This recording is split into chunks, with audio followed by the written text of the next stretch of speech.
মাননীয় জনপ্রশাসন মন্ত্রী জনাব ফরহাদ হোসেন মহোদয় উনি বলছেন আমলাদের আলাদা বিশ্ববিদ্যালয়ের দাবি, আমলাদের সন্তানদের জন্য আলাদা বিশ্ববিদ্যালয়ের দাবি, এই কনসেপ্টটা উনি নিতে পারছেন না। এটা আমি মনে করি একটা দুঃখজনক ঘটনা। কারণ আমলারা যদি তাদের ছেলেমেয়েদের জন্যে আলাদা বিশ্ববিদ্যালয় না পায় তাহলে এটা তাদের জন্য দুঃখের। কারণ তারা অনেক বড় বড় অফিসার, তাদের ছেলেপেলেরাও অফিসার হবে, তারা অনেক বড় বড় লোক, তাদের সন্তানেরাও অনেক বড় বড় লোক হবে। সেখানে এই আমাদের মতো সলিমদ্দি, কলিমদ্দি, আলিমদ্দি, নইমদ্দি এদের পোলাপান যেখানে পড়বে আর আমলাদের পোলাপানও সেখানে পড়বে, এটা ঠিক হয় না। এটা তাদের একটা প্রেস্টিজেরও ব্যাপার। তো আমি মনে করি জনপ্রশাসন মন্ত্রী আপনি আমলাদের জন্য আলাদা বিশ্ববিদ্যালয় তৈরি করবেন যেখানে তাদের ছেলেমেয়েরা পড়তে পারে। আমলারা তাদের ছেলেমেয়েদের এই লোয়ার কাস্ট শ্রমজীবী মানুষের ছেলেমেয়েদের সাথে পড়াতে রাজি না। তবে একটা কথা কিন্তু সঠিক, এই লোয়ার কাস্টদের কর খাজনা নিয়েই কিন্তু ওনারা বড় বড় অফিসার, বড় বড় গাড়িতে চড়েন, তখন কিন্তু ওনাদের কোনো কষ্ট হয় না। এই আমলারা যে কাদের টাকা এত বিলাসপ্রিয়, কাদের টাকায় তাদের জীবনে এত স্বস্তি, এ কথাটা তারা ভুলে যান। তারা মনে করেন আমরা লেখাপড়া শিখেছি, আমরা বড় অফিসার হয়েছি, কিন্তু কাদের টাকায় তাদের বেতন হয়? রাষ্ট্রের টাকায় আমলাদের বেতন হয়, জনগণের টাকায় আমলাদের বেতন হয়।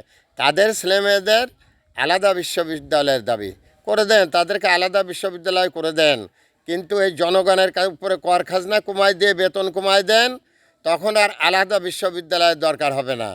আসলে বিষয়টা হচ্ছে কি, আওয়ামী লীগ গভর্নমেন্ট ক্ষমতায় এসে বিভিন্ন সেক্টরে গভর্নমেন্ট জব যারা করেন তাদের বেতনের পরিমাণ এত বাড়িয়ে দিয়েছেন, তারা সুস্থ এবং স্বাভাবিকভাবে জীবনযাপন করছেন। আর এই মেহনতি মানুষ ক্ষুধায় কষ্ট পায়, তাদের যে কি যন্ত্রণা সেটা মাঠ পর্যায়ে না নামলে বোঝা যায় না।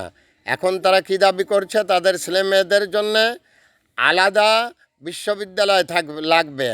এটা যেন মনে করিয়ে দেয় ওই বাংলাদেশের 1/10 খাগড়াছড়ি, পার্বত্য চট্টগ্রাম, রাঙামাটির নাথান বমের বংশধর,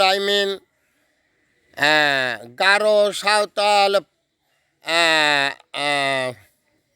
চাকমা, মারমা, তারা কি বলে? আমরা বাঙালি না, আমরা উপজাতি। তারা তাদের জন্য আলাদা স্বায়ত্ত শাসন চায়। তখন কেন আপনাদের মেনে নিতে কষ্ট হয়? আর তাই যদি আপনাদের মেনে নিতে কষ্ট হয় তাহলে আপনারা কোন আক্কেলে আমলারা আলাদা বিশ্ববিদ্যালয় তৈরি করতে চান? এই দেশের শ্রমজীবী মানুষের টাকা নিয়ে, এই দেশের মেহনতি মানুষের টাকা নিয়ে আপনাদের বিলাসপ্রিয় জীবন যা গভর্নমেন্ট নিশ্চিত করে, আর আপনারা চান কি আলাদা বিশ্ববিদ্যালয়। এটা আমি মনে করি আপনারা এমন একটা দাবি রেখেছেন যে দাবি মানার তো কোনো প্রশ্নই ওঠে না, বরঞ্চ এখানে আপনারা গরিব, মেহনতি, দুঃখী মানুষকে হার্ট করেছেন, যা আপনাদের করা উচিত হয়নি বলে আমি মনে করি। Mohammad Fakhrul Alam master, viral sir, বিনা বেতনের পারিবারিক পাঠশালার শিক্ষক, মোবাইল কন্ট্যাক্ট নং 01935204804। একদিনও যদি বাঁচি সত্য প্রকাশ করব, একদিনও যদি বাঁচি ন্যায় কথা বলবো। আমার কণ্ঠকে স্তব্ধ করার কোনো প্রয়োজন নেই, কেউ চেষ্টাও করবেন না, করে কোনো লাভ হবে না। That's all. আর ইয়োর অনার ভাইরাল স্যার, বিনা বেতনের পারিবারিক পাঠশালার শিক্ষক, মোবাইল কন্ট্যাক্ট নং 01935204804। এটা আমার বিকাশের নাম্বার। That's all. আর ইয়োর অনার।